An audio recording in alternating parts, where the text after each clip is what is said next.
मैं आपको भेज दूंगा, कोई दिक्कत नहीं। चलिए तो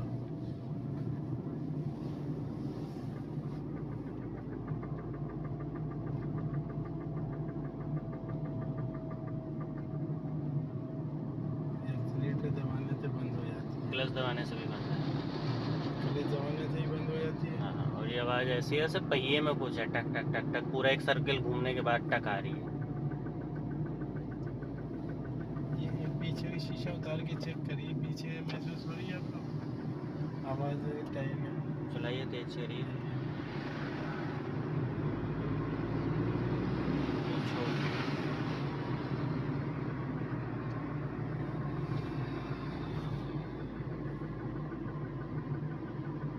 तो अंदर भी महसूस ना हो रही। शीशे के साथ